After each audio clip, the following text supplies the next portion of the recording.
Welcome to the Guard Dog Live. Today we got our guest today is Double Hook Angling, David. Welcome aboard, David. Well, thanks for having me. It's an honor. Yeah, appreciate it. Didn't ever expect it, but always a pleasure. Yeah, I've been watching you quite a bit for the couple of months now. It's been pretty exciting watching all the stuff you've been doing and doing a lot. You do a lot of crappie fishing, right? Yeah. A lot of pan fishing. Yeah, we mostly do crappie and bluegill, but when you're crappie and bluegill fishing, you always got to have a catfish rod out just in case. Yeah. Oh yeah.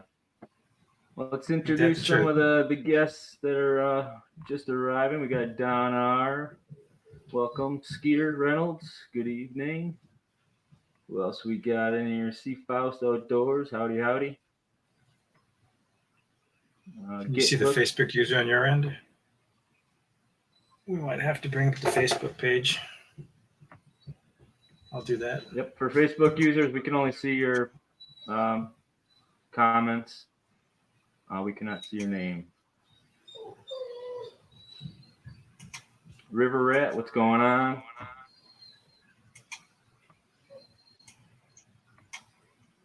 Dougie Fresh. All right, we'll keep going. 922 crappie. We'll just get started. Today we got David here from Double Hook Angling here.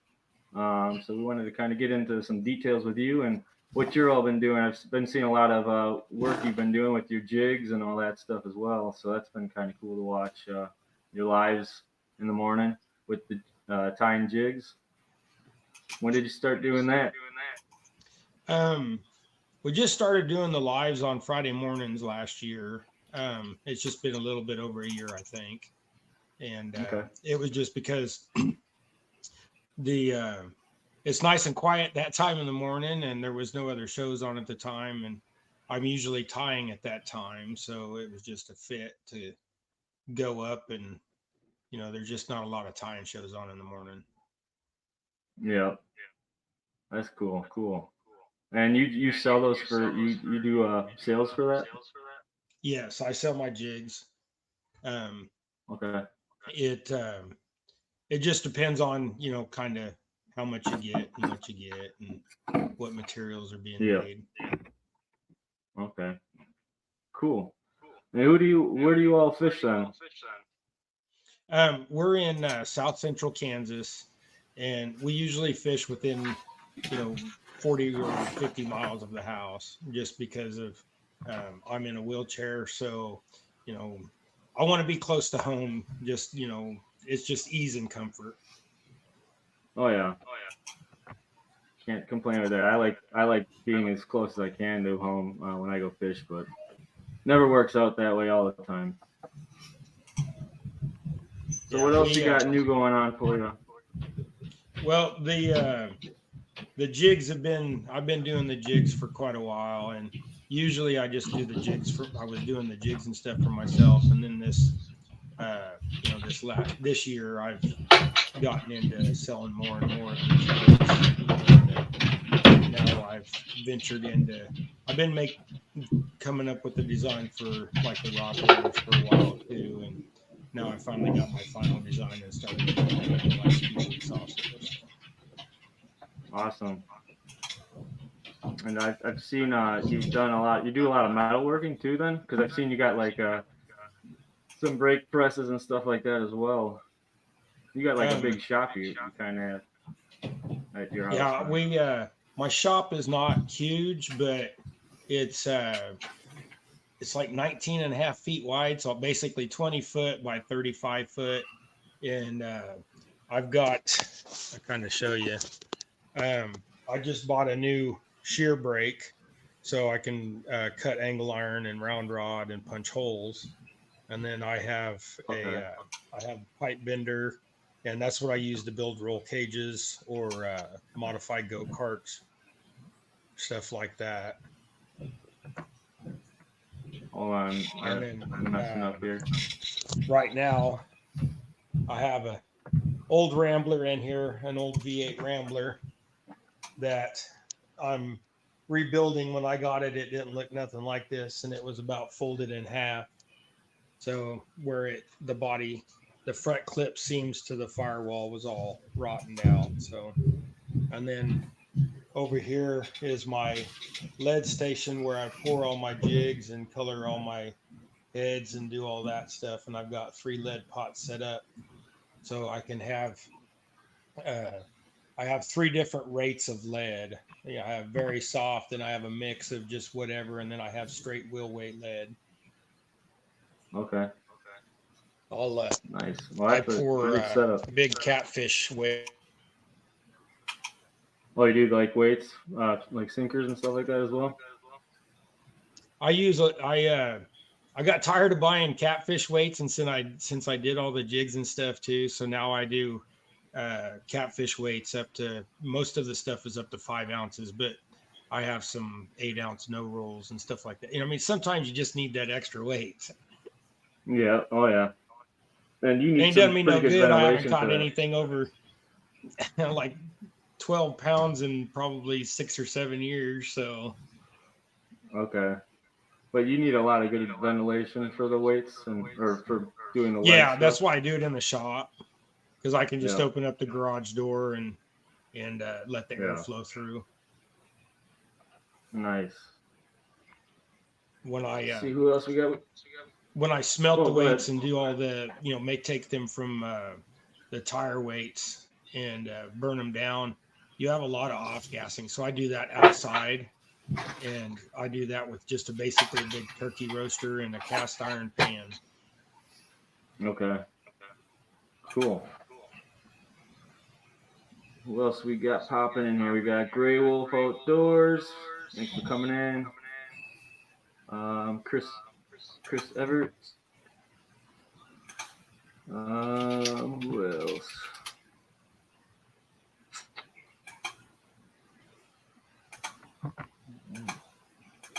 And you were just out today. I saw crappie fishing.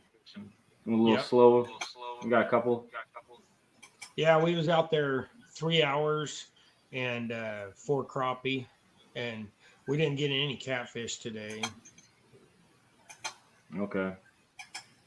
What were you just using? Just your jigs, and you got cut bait out there as well? Jigs and night crawlers and Gregory's favorite gulp bait. And so Yeah. Gregory loves 1-inch gulp bait. He probably goes through 3 or 4 jars a month. Awesome. So, Did you buy gets expensive. Yeah. Oh yeah. I know how that goes. Did you got a boat recently? Didn't you? I think. No. We tried to get a boat, and it just didn't happen. It just didn't work out. Okay. A little bit too old for the finance company, basically. So I remember. I think you were. We're still trying to figure it out, Hogleg. but I do want a pontoon boat. I've decided on a pontoon boat and just stripping it out and making a fishing boat out of it, and we'll have pedestal seats and stuff that could be moved around for people. Yeah. Awesome. Yeah. I've been thinking about a pontoon boat myself. It'd be ideal for a family and more room. Like we just have a 16-foot boat. Sorry, I didn't hear what you works. said. Oh, I said I'm looking at wanting a pontoon boat, not meaning I'm going to get one, but it's just ideal for room and space, and we got more walking ability on that. We just have a 16-foot boat, so it's with 2 dogs, 2 huskies, and 2 kids and a wife. It gets a little crammy. Yeah, I just had to back up out of the way for Rosie running through with Gregory behind me and the dog in front of me. And then she knocked the tablet off the counter, and but it's 80-pound dog running through. She's just gonna go where she wants. Yeah. I got the Facebook up. It looks like we have Fonda Lawing, Ed Newfield, Lisa Burton, and Scott Koberg. Thanks for joining us. What's up, Scott? Yeah, and tomorrow we found this lake that we've haven't fished for 14 years. We have refound it.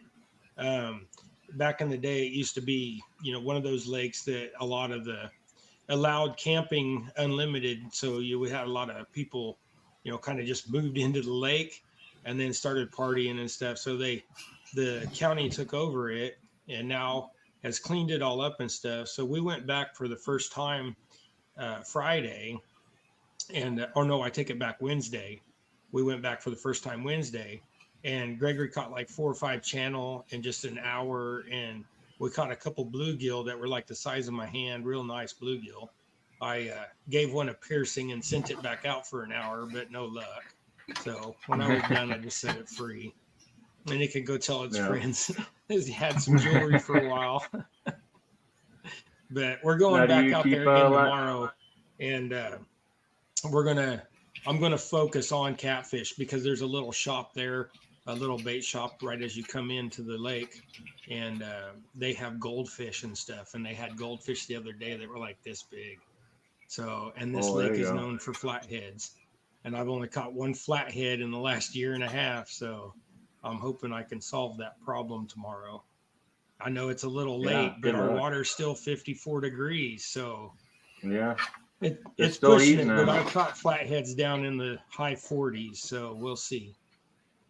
Yeah, we're pretty much closed out on flathead by us. It's been low 40s and the 30s in the mornings now, or 20s sometimes. So, and our rivers are actually closed for flathead fishing, anyways. So, unless I go out to the Mississippi, but that's pretty far drive. Yeah, see, here we don't have. Oh, go ahead. I was going to say, here our rivers right now are, in my area, are about that deep. So it's not like we're going to fish the rivers. We have to go to the reservoirs. And our reservoirs are 5 to 7 feet low. So all my spots where I normally fish that are handicap accessible just isn't happening. But after we went out to this new lake, and there was like, I think I counted like 15 spots that I know I can fish.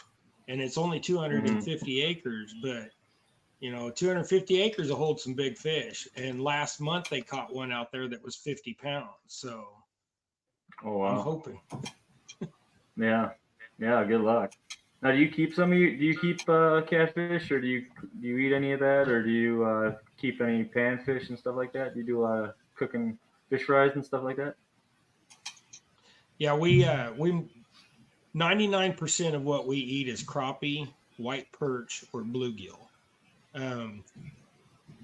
I'm not a fan of keeping the catfish. For one thing, in our state, the blue cats have to be 30 inches.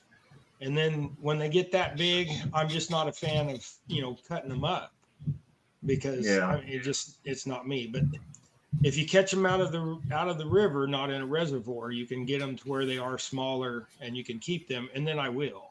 But we also have a 1 acre farm pond that's 12 feet deep and spring fed that I put channel cat in a few years ago. And now they're about 3 pounds. So they're just perfect for harvest. And there's 49 left. We've taken one. There's 49 left. And this next summer, we're going to target them, even if I have to throw a 55-gallon drum in the pond with some holes in it to get, a dozen at a time one time. Yeah. But it is my pond. I can nice. kind of do what I want. That's what we did this for, was to harvest out of it. But as far as any public waters, most of the time we won't eat the catfish. They're just too many parasites. They're all. Yeah. That's kind of how. How do you usually? Oh, go ahead, Randy. Give me a second. Hang on a sec.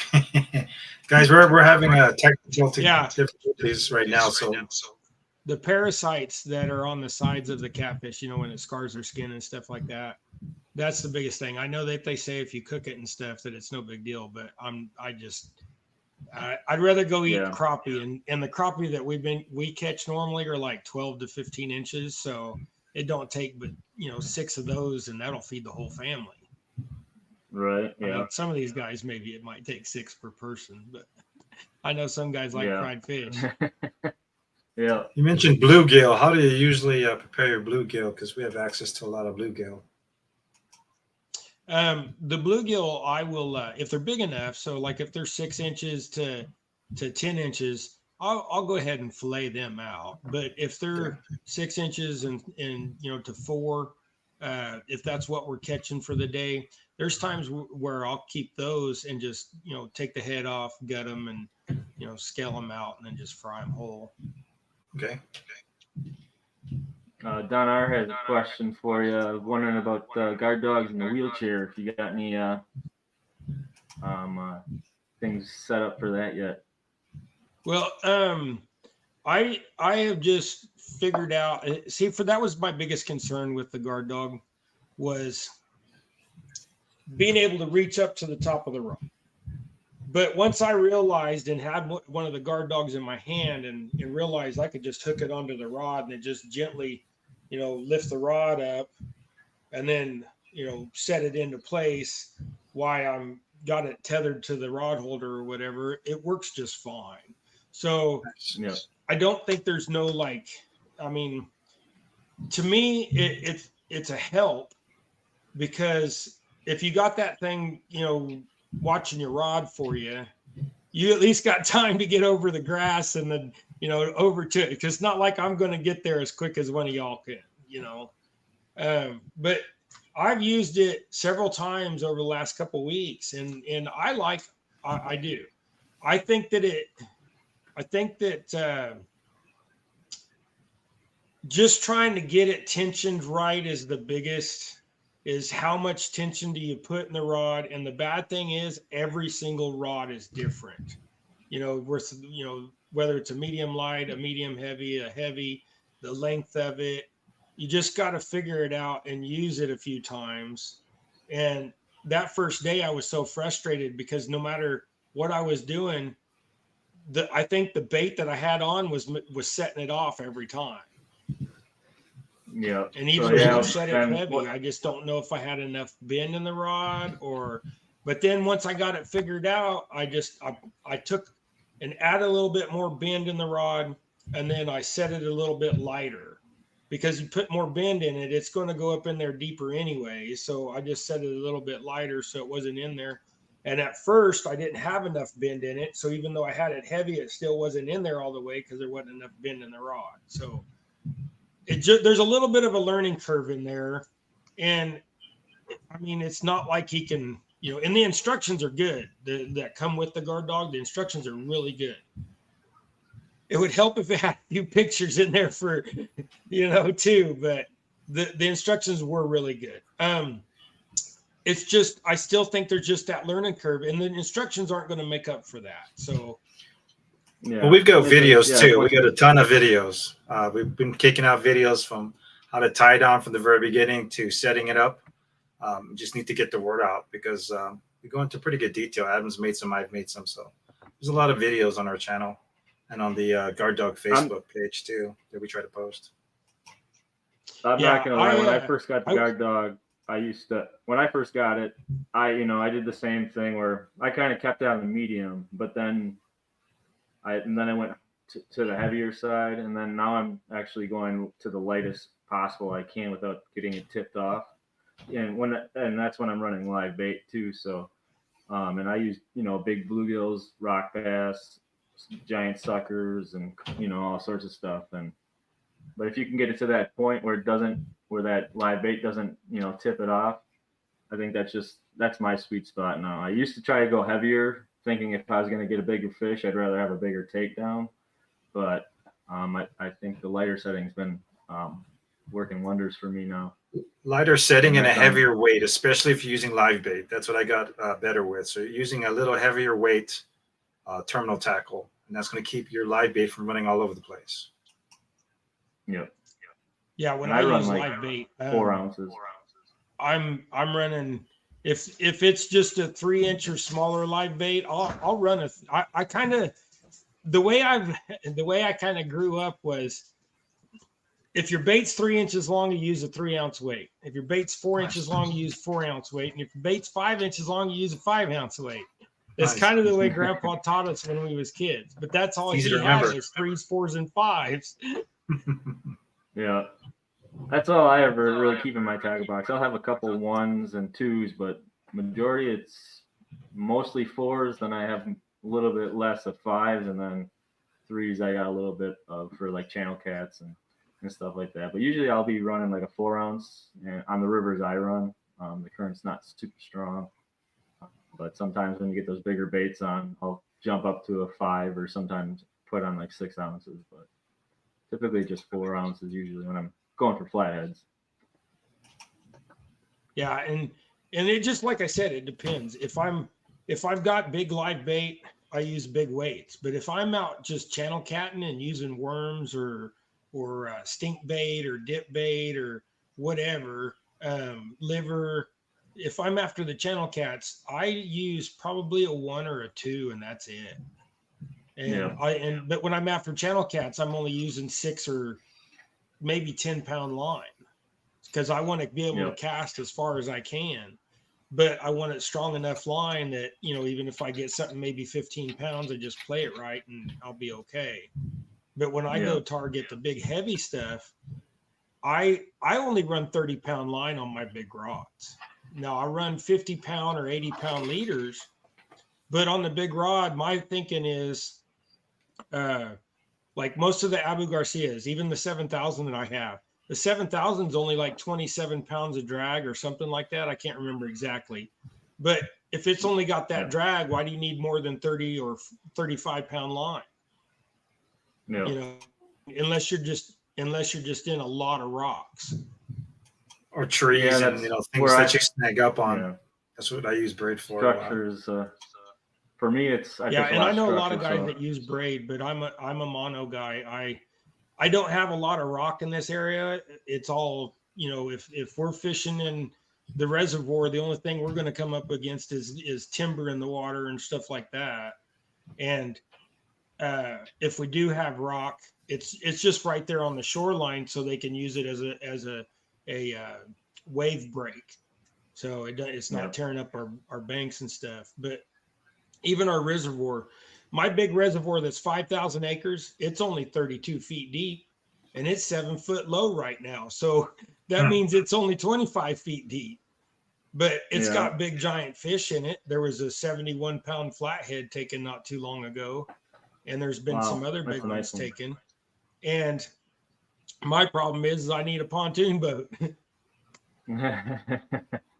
Yeah, and that's one thing with bank fishing. I mean, you can get a lot of good bank fishing, but I kind of knew when I went out to Texas last year, I went to Lake Texoma. I wanted to catch a blue cat there, but unfortunately the water was really low, and then they were telling me like I'd have to get to access to a boat to actually even get lucky on catching blue cats when I went out there. But I tried anyways from the bank, but we were unsuccessful. I caught a gar, pretty big gar, but that was it. And some small channels. Yeah, I grew up when I was a kid down in Texas on the Brazos River. And so fishing that's a big river. And, you know, some places a half mile wide.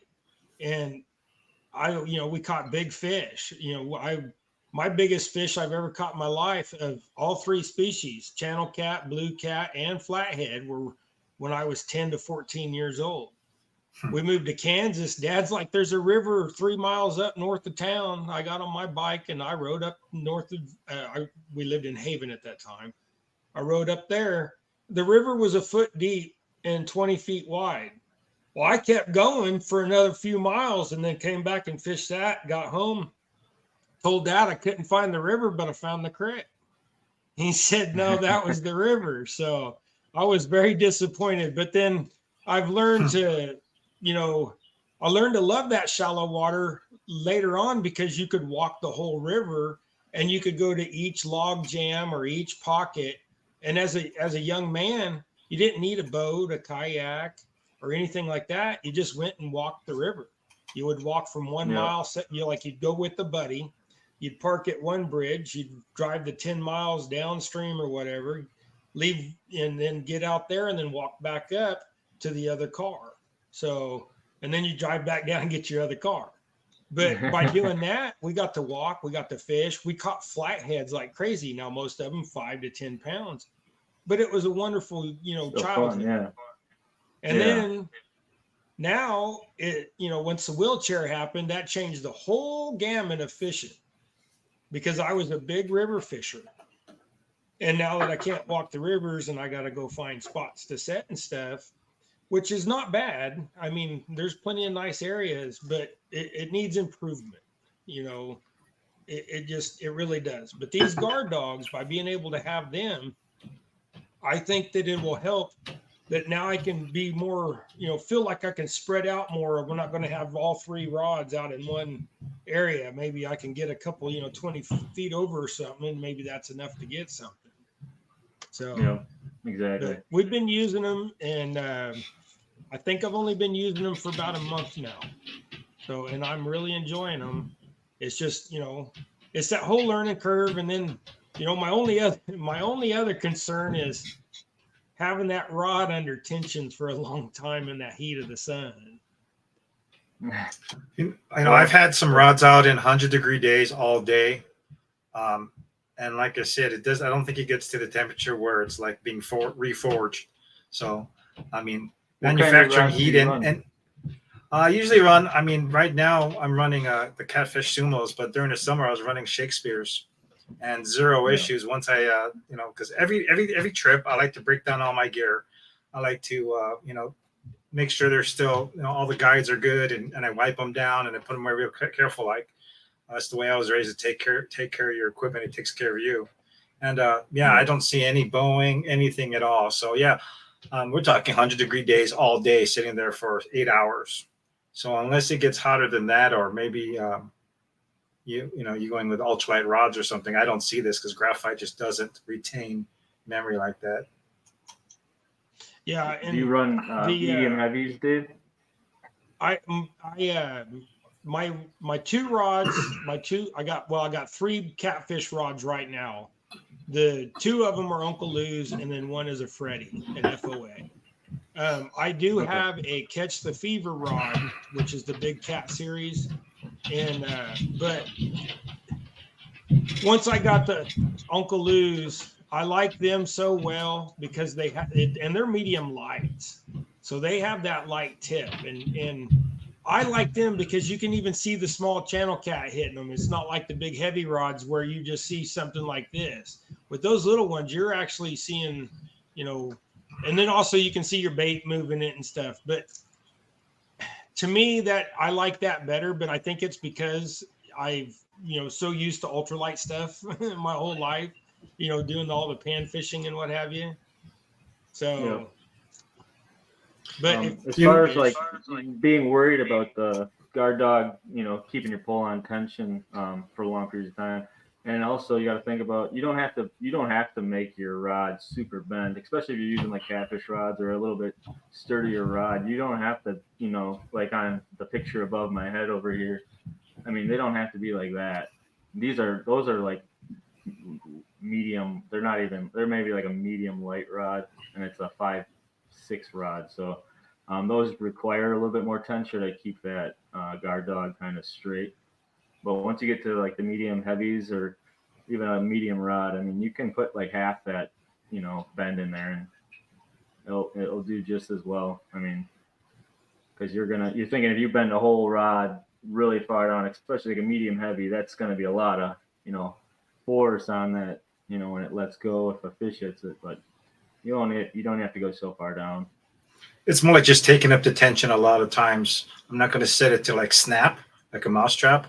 I'm going to set it so just when they bite, it just takes up that tension and just keeps it, for a little bit better set, even with circle hooks, because that's what most of us are using with it now. Yeah. And that's the, when I was using the Uncle Lou's, since they are a medium light, I did have about as much bend as what the rods behind you do have. And once I did put that much bend in it, that's what I was saying earlier. Once I did put that much bend into it and then lightened up the guard dog, it worked just fine. It's just, it was trying to find that spot. Now, when I set it up on the Freddy rod, the FOA, I actually didn't have to, hardly bend it at all. And you know, it was just fine.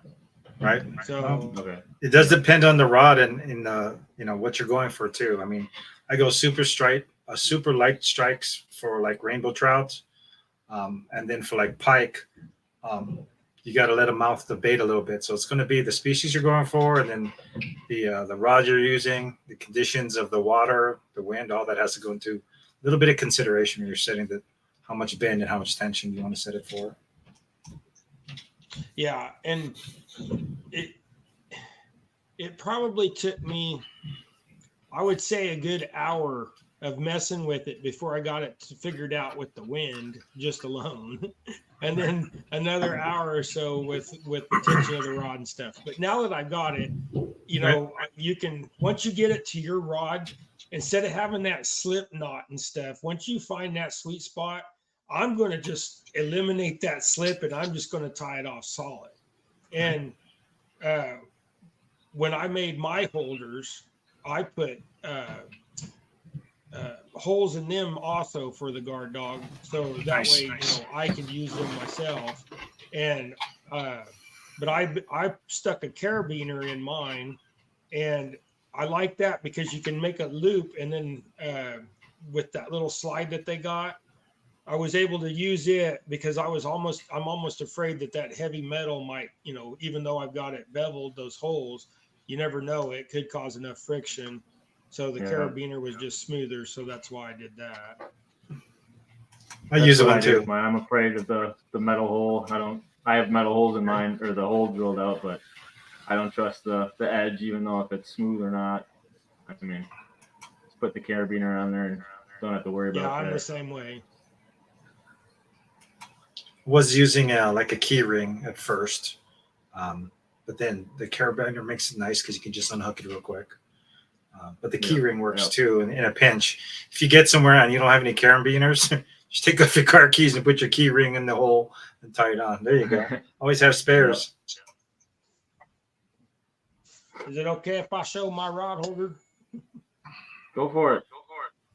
I was watching your video the other day. This is my rod holder here. And it's got spikes so you can get them into the ground, but they're not sharp. So they're sharp enough to go through the dirt, but it's got 2 holes. And then you get one, when you buy one of these, you get this. It comes with it. So there you go. And then the small one is what I use for the guard dog, and then the big one for a rod leash or even a stringer. So yeah.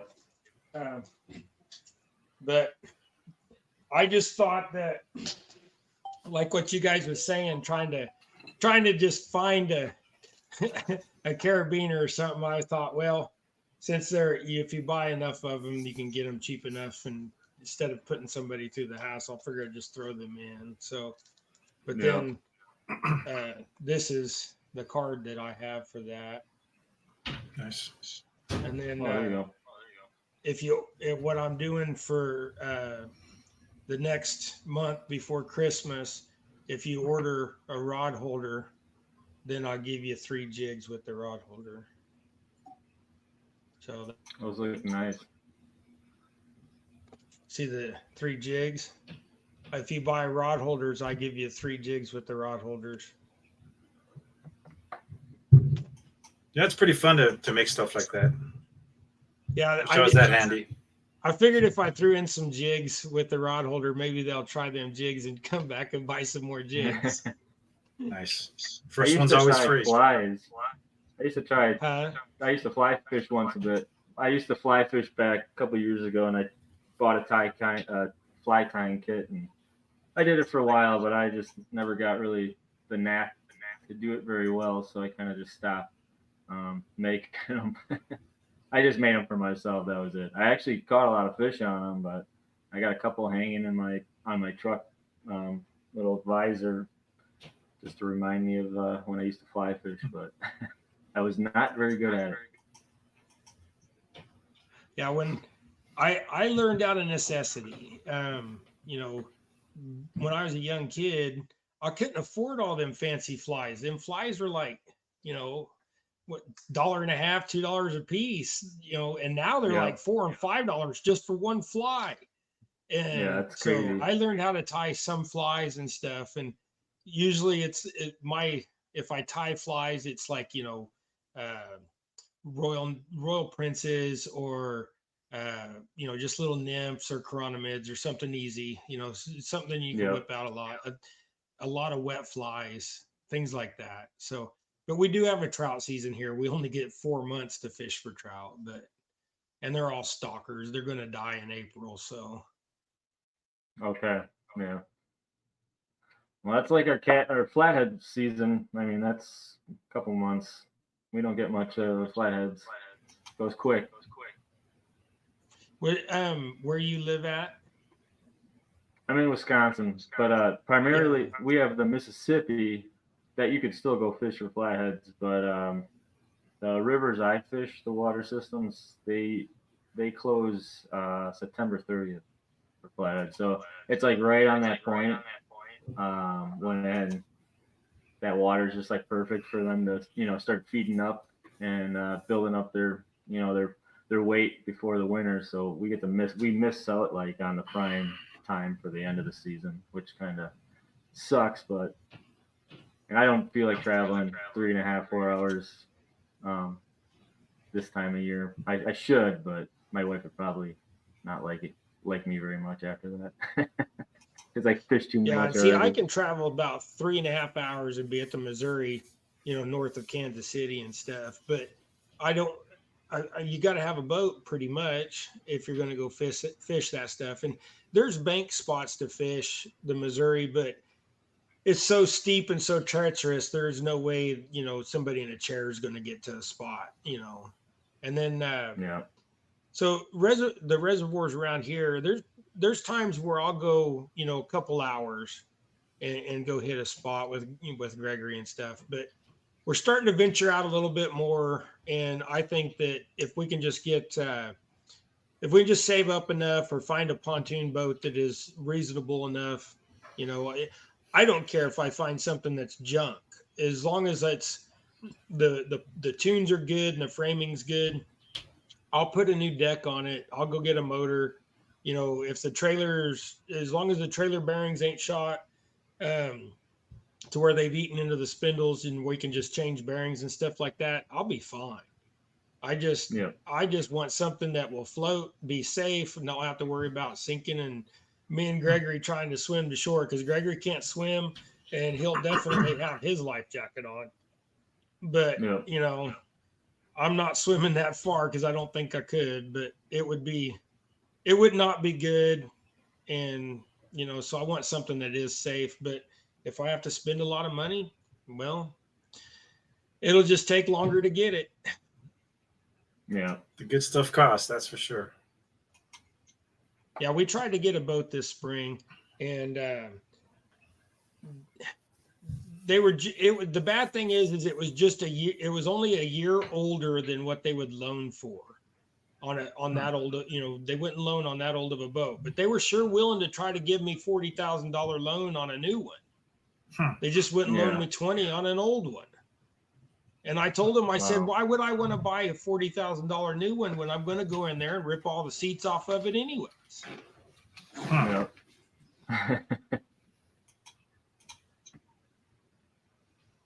Yeah. So how does do you have any? Oh, go ahead, Randy. Yeah, a little challenging on the mic control here. Now I'm just saying, how do you get your boat set up so that it works with your wheelchair? I would imagine you'd have to have a pretty good ramp to get on and then ways to secure it on the deck, some extra room, or how does that work? With a pontoon boat, the gate is wide enough that I can, and you dock it sideways up against the dock or whatever. And in Kansas, we have a rubber bumper strip on our docks, so you don't have to use the boat bumpers, the ones you throw over. Sure. So you can actually get it right next to the dock. And then if the gate hole's wide enough, the one pontoon boat I was on, So they just opened up the gate and I just popped the wheelie over it and then grabbed the rails and threw myself in.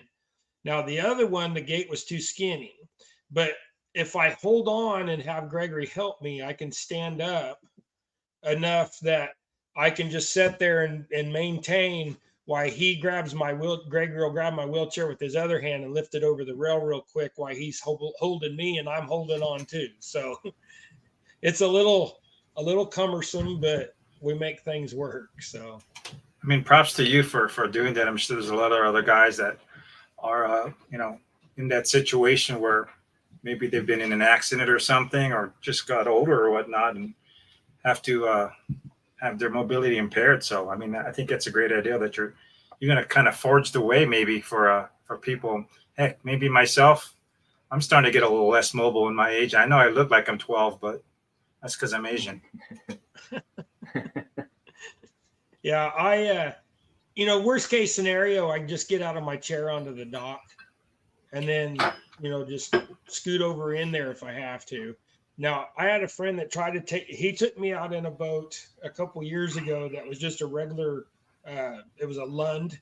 So, the V-bottom Lund aluminum boat. And it had enough room in there that we were able to take a couple of the pole seats out and get my chair in there. And what I did was I just got down onto the dock and then put my legs over down into his boat. And then we put my chair in and then I just slid over into my chair. So that wasn't too difficult, but it's way easier to get on pontoon. So if I get a pontoon, also, if you notice, your pontoon boats are usually within an inch or so of most of the docks. It's like the pontoon manufacturers and the dock manufacturers got together and said, this is the height we need off the water type thing. And if I have to, worst case scenario, I'll take the gate off and I'll just make a ramp that drops down that I could pull back up with a rope or something. Yeah. Have you ever thought of doing any attachments to your chair itself to help with fishing? Like, I don't know, like a bait cutting table or something? Well, not necessarily a bait cutting table because I just do that on the ice chest next to me. But the rod holders and stuff, I've thought about, instead of like having the spikes come down, just have it to where it'll bend in a way that it will like tension hook onto my chair, like the front leg support that goes down by my leg, because I have my wheelchair is a lightweight wheelchair. So it's like, not like a hospital wheelchair. I got a fixed foot plate and all that kind of stuff. So, but on that front bar by my knee, I could, make something that could go on that to where I could just have rod holders like right here.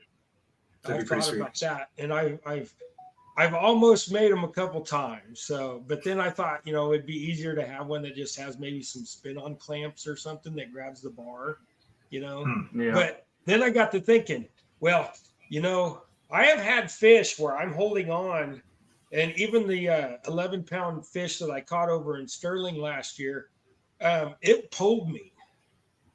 So that's my concern is if I have rod holders on my wheelchair and I think catch about a that 50-pounder, I may be going swimming whether I want to or not. Didn't think about that. My bad. Yeah, I thought about that too because I wanted to make one and it just had like just like a clamp where you can just tighten it, like you were saying, onto the round tubing of the wheelchair. But then I'm like thinking, man, what if someone had like a really nice 50+ pound catfish on there? I mean, if you don't have your brakes on or if you're in the grass, I mean, those things can pull pretty good. Like, I don't want to. Maybe we should have a disclaimer, for crappie and panfish only or something. Trout, we can do trout. I've never seen anybody get pulled in by a trout yet. You say, if you want to have fun with some rod holders, here you go, tie one on. I could see some guy out there going, two rods like this going, help! Is he just being pulled towards the water? Well, you see the guys fishing on YouTube, some of the guys in kayaks, and they're hooking into monsters, and these fish are just pulling them around. And I don't know. I mean, it's scary, but I guess that can kind of be fun, nature powered, right? You don't even have to pedal. Hopefully they're taking you back to shore. Yeah, the biggest, I have a kayak and I love to kayak too. Gregory has a kayak. He's scared of the kayak. We had floats for him at first so he can stay stable, but we've taken him off. And he always comes up with excuses basically not to go kayaking. So, that just tells me that he's just not comfortable with it. And since Gregory is, I think he's 26 or 27, I can't keep up with him anymore, but being autistic, sometimes when they get a fear and you force them to do something, it makes the fear more. Sure. So we just laid off the kayaks this whole year, just as, just to chill out and all that. So, but he keeps saying he wants one of those kayaks that's got the, you pedal it and it's got the flippy things underneath it. He says he wants one of those, but after, you spend the money to buy two of them, you might as well go buy a pontoon boat. Yeah, they're pricey. Yeah, those are the ones I seen were like $2,600. You just get one and rig up a little a motor. I've seen people make their own little motors out of things, little battery powered. Oh, I have. Yeah. I have got plenty of drills. I'm sure I could come up with something. Nice. Just make a prop gear set that goes down to a drive and just stick my drill, my Milwaukee drill on there and just be. That'd work. But no, I think those guys that do that catfish kayak fishing and stuff, I think they're brave. The biggest thing I've caught in my kayak is a big striper, and it took me for about a 100-yard ride. Wow. So, and it was fun, but if you got a big catfish, and especially since my kayak's only a 10-foot, it'd be pretty scary. Right. I think it's still safer than I don't know about you guys, but here in Colorado, there's a lot of belly boaters. It's just can't do it. Just not going to do it. No way. Yeah, me and Gregory have almost been killed a few times by just pleasure boaters, and probably about 4 years ago or so, we had a flood here, and we were up the river on the flood. And so it was nice, even though it was a flood, it was only about a 5-foot deep flood. So the water was nice and calm. But a pontoon boat decided to come up the river, which in our reservoir, you're not allowed to go past a certain point in gain river access with a boat. Huh. So, but they were up past that point. We were in the kayak, so we were good. But I'm talking, power boat. And they were up in there, and Gregory was anchored off, and they kept telling him to move and kept yelling at him to move and almost ran him over. And I was yelling at them that he doesn't talk, he's autistic. And then I finally got them to stop. And then that right there within itself, I think, is what spooked Gregory, along with the next time we were out, almost tipping because he got a side boat wave and he almost fell over. Between those two, it's just this year, it's just been rough trying to get him motivated for that. So we've been doing a lot of bank fishing, and then that's when we got to looking into those guard dogs and stuff. So that's where we're at now. We're just trying. They make those little, I think they're 5 or 6 foot, the mini bass boats. Those are a lot more stable than those kayaks. I've seen those. That might be something you might try next. We've actually, and not looking at those, but we've been looking at, they make these like 10-foot long looking pontoon boats. Like 10 or 12 foot long. They got little double pontoons on each side. And they're only like, I think they're like $12,000, but they're a little 2-man pontoon. They're kind of neat. Yeah, we went and looked at those, but then we looked at the wind rating and stuff, and they only go like 7 miles an hour. And if you're out in 20-mile-an-hour wind, it's just going to flip you over. Well, I live in the middle of South Central Kansas. 20-mile-an-hour winds twice a week. Just don't get yourself one of those little paddle boats, because those look like fun until you get out there, and then you have to paddle like the equivalent of like 5 miles to move 30 feet in water. Especially if you got a headwind, right? Right. we went to Lake Michigan. We were looking for uh, what is it? That sea glass, and there was a paddle boat, but it was designed into like a big yellow duck that was in like the harbor. And they were underneath the bridge, like trying to go out into the kind of more out into Lake Michigan. Well, they must have something must have went wrong, and this giant big paddle boat, yellow ducks just going around in a circle. They couldn't turn it any other way, so they're slowly like making it back to their dock or whatever, but they had to go in a circle every time they wanted to get closer and closer. So we're just that'd be worth it. We're going over the bridge. Kids are laughing. That'd be worth a YouTube short for sure. But I used to fish on those all the time when I was a kid. The last boat that we had was about 11 years ago, and it was right before I was in the wheelchair. I sold it, and then we were planning on getting a new boat that summer, but I broke my back April 27th of that year, and we had sold the boat the first part of April. So, within a month I broke my back. So then we never got back into a boat. And we were a boating family from day one. We probably had 9 boats, over the years. And me and Naomi will be married 30 years. So that 18 years or so, we had, 8 or 9 boats. Wow. So, and now we've just been boatless ever since. So we've been bound, and so you had to, when I was in the wheelchair, it was all of, learning how to fish again too.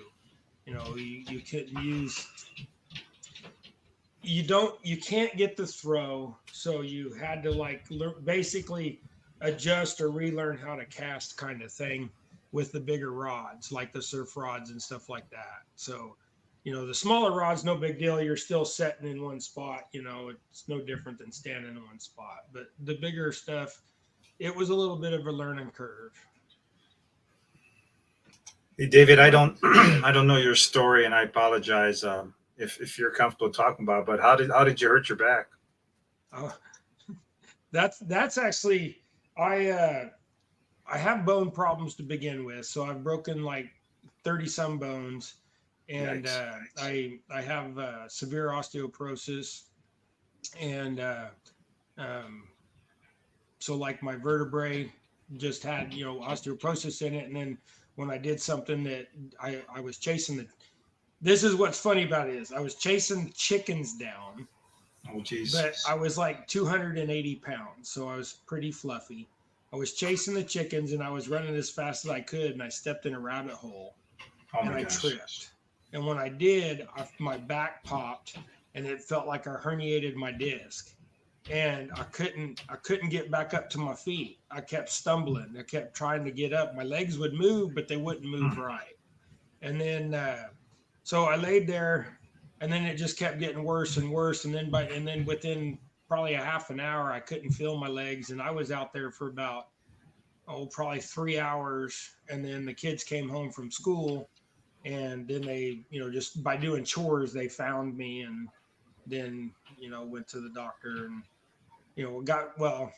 they put me on they went and got the wood dolly, and I got up on the wood dolly, and then they took me into the house, and I sat in the house because I just thought I herniated the disc, but, it was so swollen that it was just making my legs numb and all that. So like an idiot, I laid in the house for a day, and then the next day I had a fever and stuff, and was actually starting to get sick, and went in, and they were just like, they wanted to do a back scan, so they did a CAT scan, and then they were like, oh yeah, you got damage, we need to send you over to Wichita. So they sent me over there, and then they're all like, we can do this or we can do that, and then they basically just decided they was best off putting me in one of them chest things that you strap all up and everything, and just letting it try to heal on its own, because the surgery that they were needing to do was so invasive.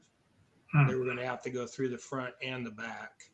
So just kind of where it was at. And they said, do a lot of therapy, and the therapy didn't work as well as they thought. And then it became, your temporary wheelchair is going to become a permanent wheelchair. And, then this kind of life just had to go on. So I had to figure things out and I had to move on. I still had things I wanted to do and things I needed to do. And I still had 3 boys at home and a wife that I had to figure out what to do and, how to take care of and stuff. And it's taken me 11 years to figure out a lot of things, and some things I still don't. And there's times I'll still pick up a tape measure and maybe throw it across the room or something, but, scream or, throw a hammer down. Sometimes you just got to let it out, or you keep it bottled up. It may not work.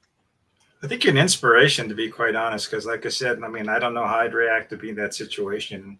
And it seems like your love for your family and fishing is what brought you forward. So that's pretty cool. I can definitely inspire him. It was mostly my wife telling me to quit whining. Is she in the background going, yeah, that's right? No, they're in the house. I'm in the shop. Oh. Yeah, it's easy because you've been doing some good stuff. Right there's the door, and then as soon as you go through that, you're in the house. So nice. Well, very cool. Yeah, I appreciate all the hard work you've been doing. So we did. It's been we lived cool on the farm when I broke my back, and because of that, and our farm is basically sand.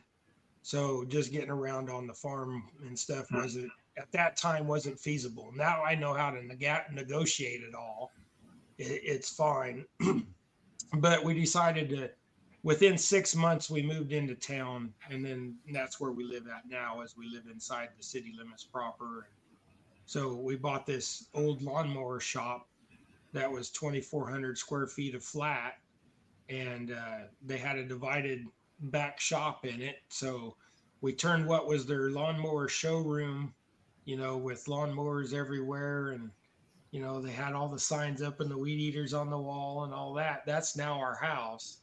So it's got 3 bedrooms and a wide open living space, and that's where I tie my jigs and stuff. So when you watch my Friday morning lives, I'm actually in my kitchen at my kitchen table. I'm just on the far end, and I'm looking. Oh, nice. I'm looking at the kitchen and the living room and everything. So. Well, everybody always talks about how they want an open space concept. So there you go. No, now that I got it, I don't want it. I hate it. You cook, fills the whole living area full of whatever you're cooking. It just. But we're not here forever. My her mother lives at the big family farm. Her mother's. It's her mother's farm and stuff, but she is 76 now. She's had severe cancer bouts, and she's in remission right now. But life is not prolonged for any of us. The Lord's going to take us home one way or another. So she has made it now to where all of that land and stuff is in a trust for me and Naomi. So when she's gone, we go out there, and then we'll have the farm out there. But it's all been accommodated for wheelchair use and all that already. So it'll be a different life experience, and it'll be back in the country because I can't stand living in town. Well, cool. I'm with you. I'm not. We live in a neighborhood, and I'm not a big fan of it anymore. We want it. My wife wants. She wants to really move down to Tennessee. So might be a couple of years yet, but that's our goal, is to get down to Tennessee. What's in Tennessee, Adam? My wife I don't know, she just likes it there. Lots of land. I was gonna say, is there something? Fishing. But no, she just likes it because there's a lot of affordable houses with land and stuff like that, and rivers. Yep. Nice. I've done some research on the fishing. I watched who is it? The kayak catfish kayak, Justin. I think he lives out in Tennessee and does a lot of fishing out there. So, and they got blue cats, and I don't get to catch blue cats out here. That's one Okay. thing I Yeah, want to so we have blue cats here just 25 minutes away. It's just the problem is I can't, with the lake being as low as it is, I have to, where I normally fish and where I normally would set and then cast and fish at, now is another 100 yards of sand. So Jeez. before I can get to the Yeah. water. So it's not like I can get out there, but hopefully we could get some rain. If we Yeah, can- it's been low all year for us. Yeah, I think we're in a 3-year drought now. Oh, really? Okay. Wow. Last year was like perfect water. Last year it was awesome fishing, and then this year it was decent up until Memorial, and then it just went downhill, and water declined. Water levels declined all year, which made it tough. But we boat fished a lot this year and did pretty well.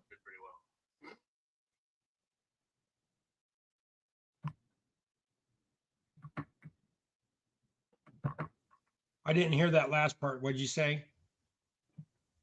Oh, I said our water levels this year declined pretty bad. So bank fishing we never really did much bank fishing this year. We did, but we did a lot of boat fishing, and we did pretty well doing that.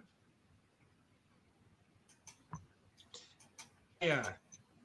We tried to go do some boat fishing one time this year with a friend, and their boat is not. Once I seen their boat, I was scared to get on it. So I was just like, well, you know, me and Gregory we just want to go over here and just fish over here in this spot. It's a good thing that the spot that we talked them not to go out in their boat and just fish off the bank.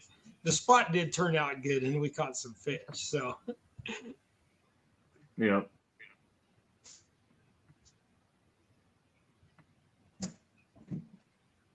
Avid says you're a great friend, and he's glad he knows you.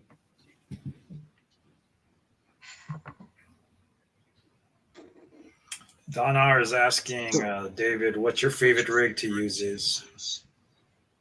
My favorite rig to use, it's kind of a drop shot style, I guess. I don't know I'm not up with all the names. Like I know what a Carolina rig is, with the egg sinker and stuff, but mine is a drop shot style. So I'll put the weight at the bottom and I come up 2 foot, and then I'll use a 3-way swivel, or if I'm just lazy, I'll just tie a loop knot and go through a couple 3 times and then cinch it off and put the hook on. That's 90% of what I use.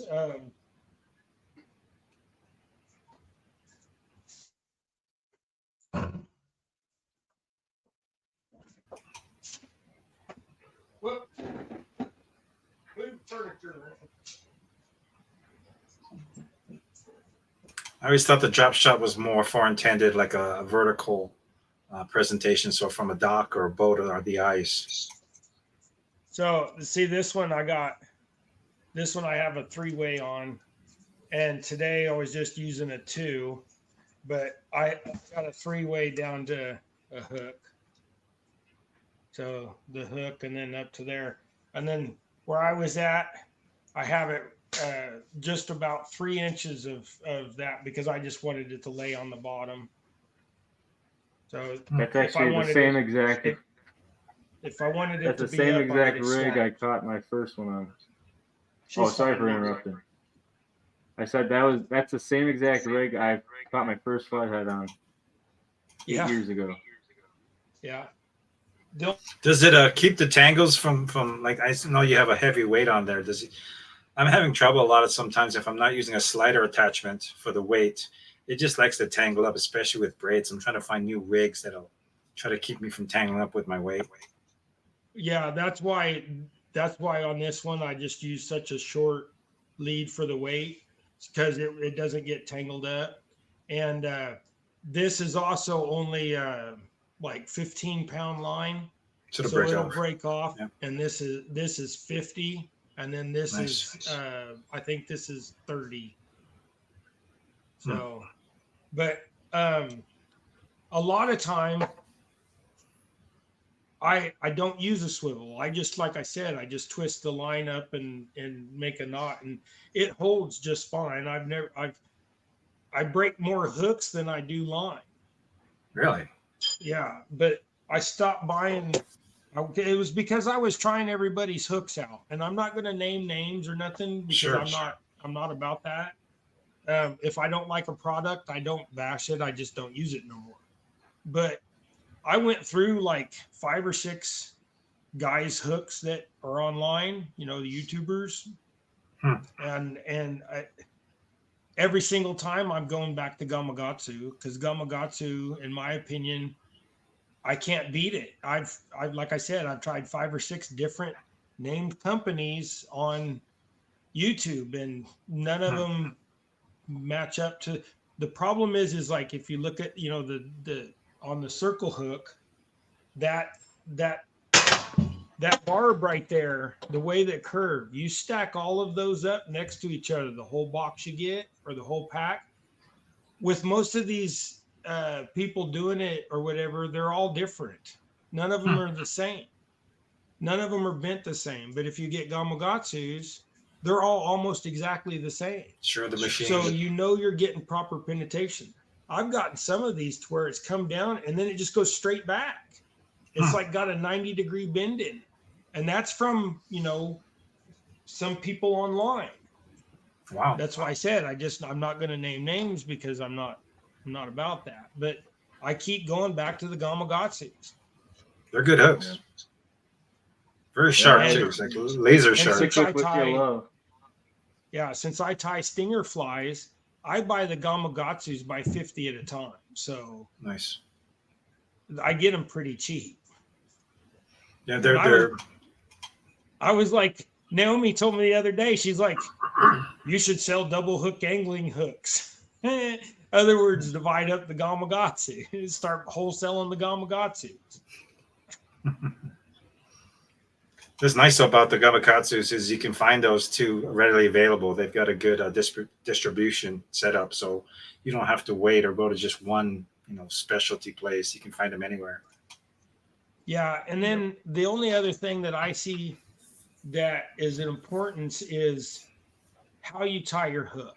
So if you're using a lot of guys get straight eye or bent eye on their hooks. The octopus, right? And if you're tying on the shank of the hook, like a no knot or something like that, or snell knot, you want that bent eye, in my opinion. Exactly. Yep. But I like the straight eye because 90% of the time I just tie the regular, fisherman's knot, or like I tie a Palomar. Yeah. So if I'm tying up a fresh rig and haven't tied my 3-way and stuff yet, I'll just tie the hook on with the Palomar. I'll tie it onto here with the Palomar first, and then I'll tie my leader line and my sinker line both with Palomars before I ever tie the main line up. And when I tie the main line, I just do the fisherman's knot or the regular twist, go through and then go back through. Right. Was that like the improved clinch improved knot cinch? Yep. Yeah. So, but I'll do a Palomar here and a Palomar here and a Palomar on the hook, and then I'll do that improved clinch up here. But that's when I'm tying a fresh rig. If I'm out fishing and I get frayed down here or something, I'm not going to waste all of this. I'm just going to clip here, but then I'll end up tying a clinch knot. As you can see, that's got a clinch knot, or maybe you can't see. There's a clinch knot on that. Right. So, yep. And a piece. I just like the way the knotless or the snell looks on the hook. It just, I don't know, maybe just a feng shui thing or something. They just look so cool the way you get a good 10 wraps. It looks so nice. Well, I have somebody always teases me about leaving tag ends, like I'll leave a little 1/4 inch. My philosophy is behind that. I have caught fish and been reeling them in, then all of a sudden just give away and not have the hook or nothing, then get up there and it's all curled up. Well, maybe that fish pulled on it hard enough that line slipped, so I leave that little tag in for security. But everybody's like, "Oh, the fish is going to be bothered by that." You know what?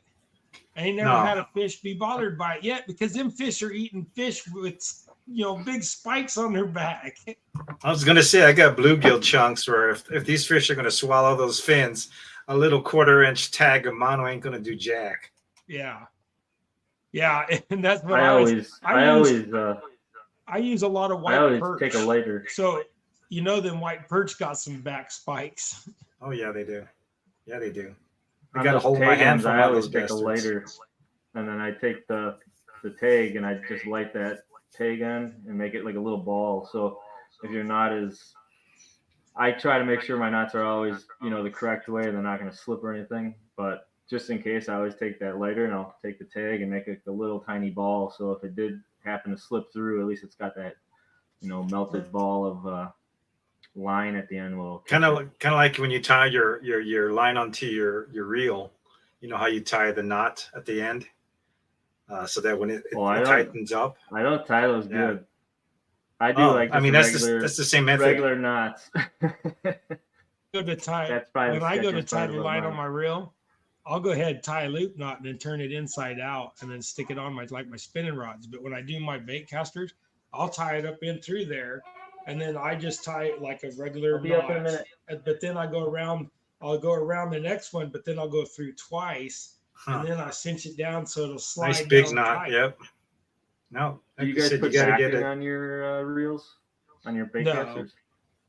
No, I don't use it. I used to do that, and then I got sick of that, so I just put like electrical tape.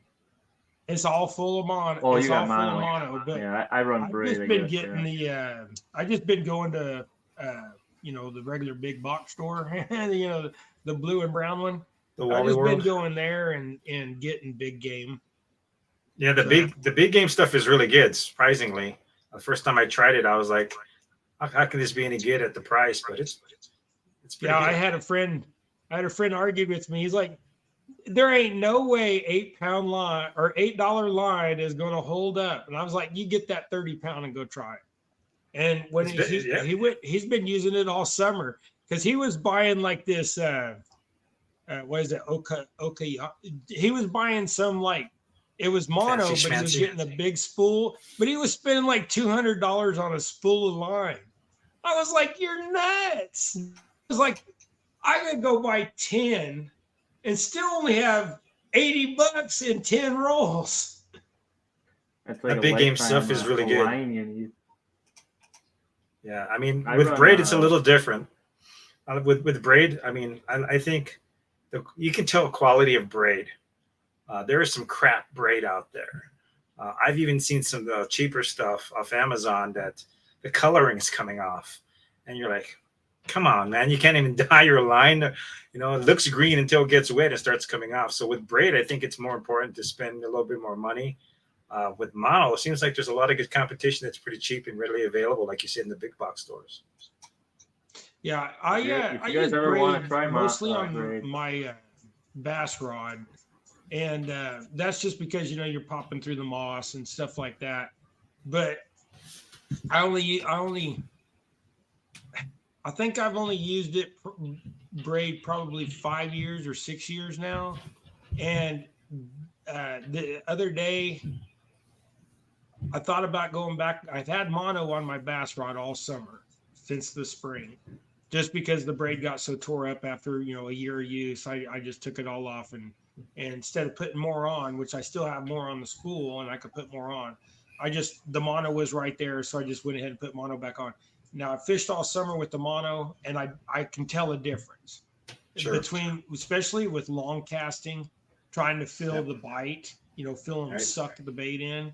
I can tell sensitivity, the memory's bad sometimes with mono. Yeah. And that's the other thing is with mono, I change my line every single month with mono. Sure. So I'll burn through mono. But knot strength too is another issue. I worry about knot strength using mono or fluorocarbon versus braid.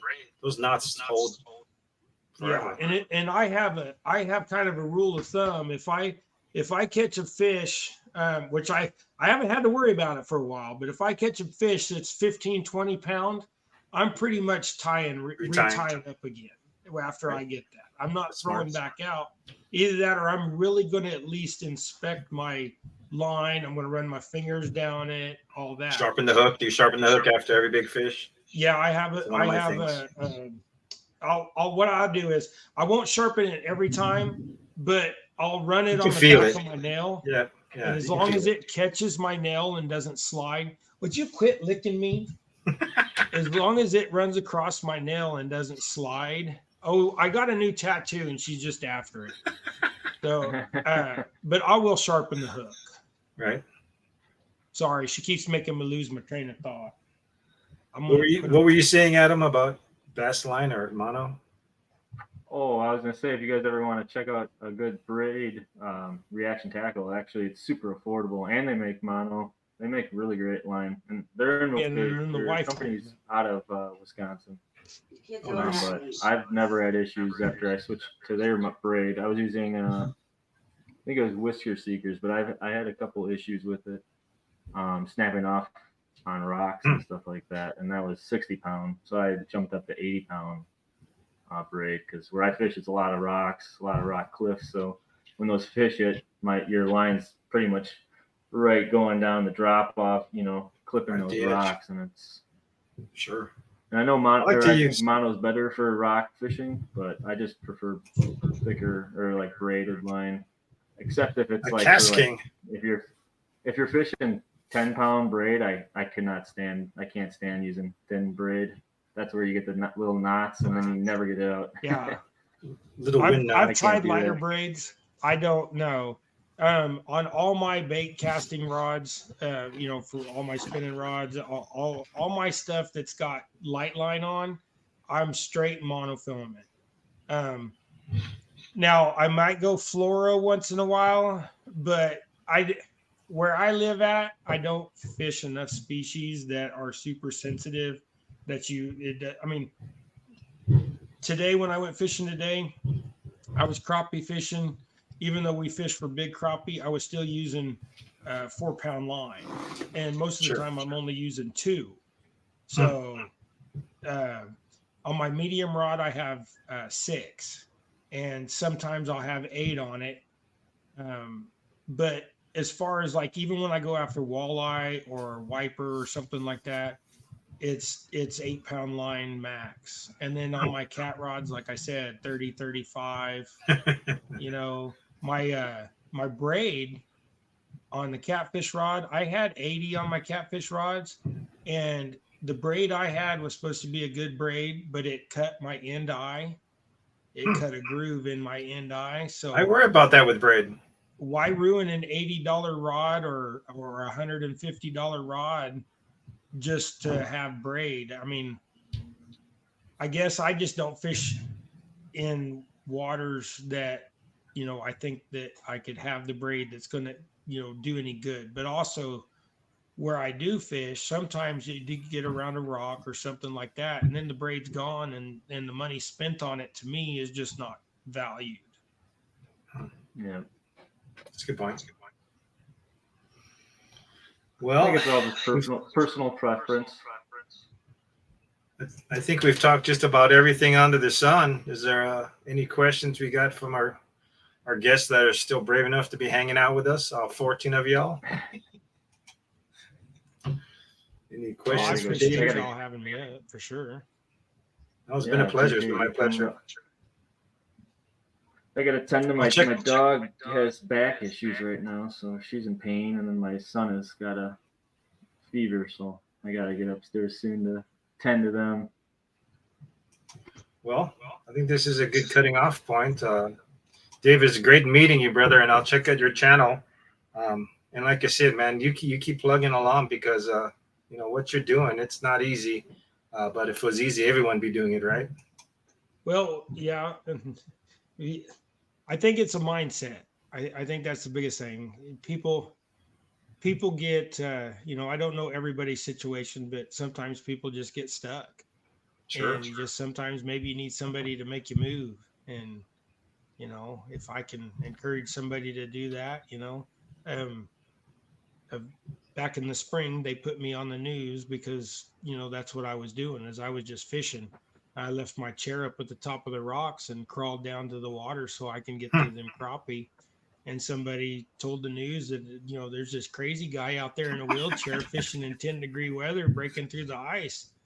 And they had to come and check it out. So they stuck me on the news and everything. And I really didn't want to do it, but I figured, you know, if I could encourage somebody else to just get up off the rump and do it, then that's what we're going to do. So. Well, right on, Dave. Thanks for joining us. Adam, great to have you again. I don't think this is a better point off. And like I said, you just keep doing what you're doing, brother, and keep them the lines tight. Yep, I appreciate it. We'll talk soon. You guys be blessed. All right, take care, everyone. Right.